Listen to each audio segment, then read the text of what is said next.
The hidden treasure in Shri Lalita Sahasranama Stotram. మీ పిల్లలకు చక్కటి విద్యాబుద్ధులు లభించాలని మీరు కోరుకుంటున్నారా? అయితే ఈ వీడియో మీకోసమే. జగన్మాత లలితా మహాత్రిపుర సుందరి ఈ ప్రపంచానికి ప్రసాదించిన ఒక మహావరం శ్రీ లలితా సహస్రనామ స్తోత్రం. ఈ స్తోత్రము కేవలము ఆధ్యాత్మికవేత్తలకు మోక్షదాయినిగానే కాక ప్రాపంచిక సంబంధమైన అనేక వరములను తనలో నిక్షిప్తము చేసి ఉంచింది.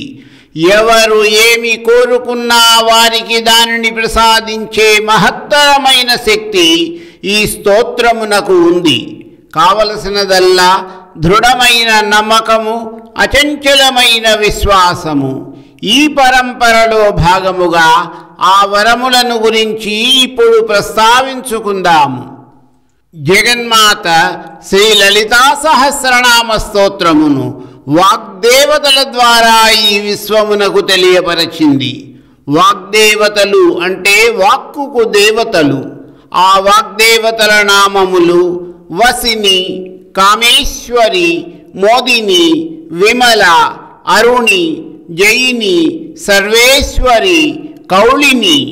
ముందుగా మీ పిల్లల చేత ఈ వాగ్దేవతల నామములను ప్రతిరోజు కనీసము 3 సార్లు స్మరింపచేయండి. ఇక శ్రీ లలితా సహస్రనామములలో విద్యా సముపార్జనకు సంబంధించిన ఒక అద్భుతమైన నామము ఉంది. ఆ నామము విద్యాస్వరూపిణి. ఈ నామమును కనీసము 9 సార్లు ప్రతిరోజు వారి చేత ఏ సమయములోనైనా స్మరింపచేయండి. ఈ నామమును ఎలా స్మరించాలో నేను ఈ వీడియోలో వివరించాను. అది వారికి వినిపించండి. ఈ 2 నామములను వారికి మీరు శ్రద్ధాభక్తులతో నేర్పించి చూడండి. వారు సాధించే విద్యాభివృద్ధిని మీరే గమనిస్తారు. విద్యాస్వరూపిణ్యై నమః.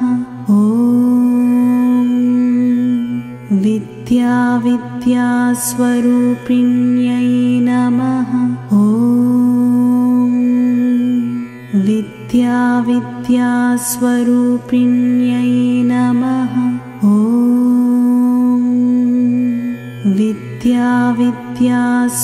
విద్యాస్వరూపిణ్యై నమః.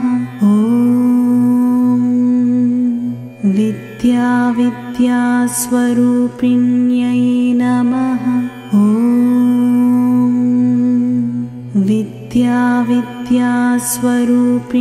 విద్యాస్వరూపిణ్యై నమః.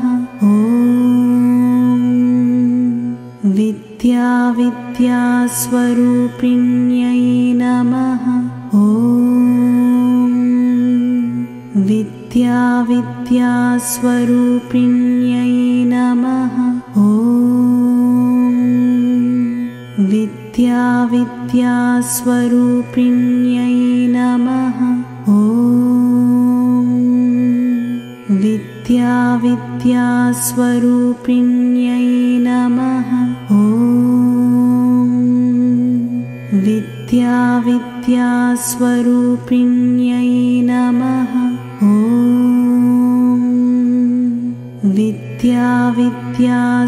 విద్యాస్వరూపిణ్యై నమః. ఓం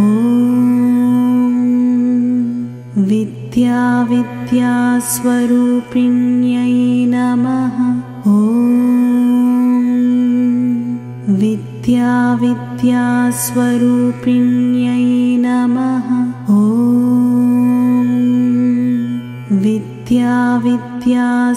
విద్యాస్వరూపిణ్యై నమః. ఓం విద్యాస్వరూపిణ్యై నమః. ఓం విద్యాస్వరూపిణ్యై నమః. ఓం విద్యాస్వరూపిణ్యై నమః. ఓం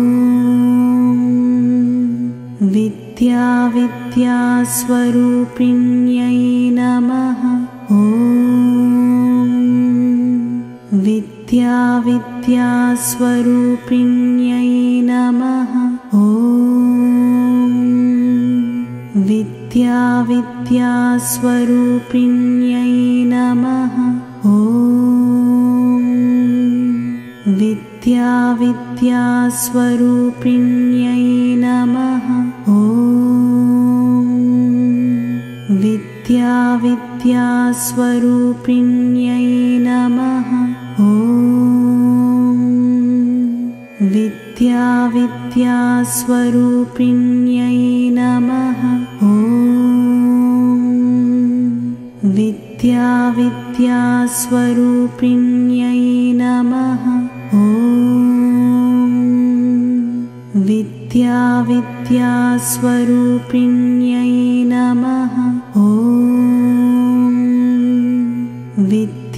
विद्यास्वरूपिण्यै नमः। ॐ विद्यास्वरूपिण्यै नमः। ॐ विद्यास्वरूपिण्यै नमः। ॐ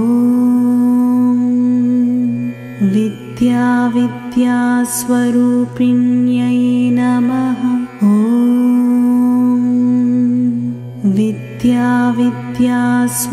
विद्यास्वरूपिण्यै नमः। ॐ विद्यास्वरूपिण्यै नमः। ॐ विद्यास्वरूपिण्यै नमः। ॐ विद्यास्वरूपिण्यै नमः। ॐ विद्यास्वरूपिण्यै नमः। ॐ विद्यास्वरूपिण्यै नमः। ॐ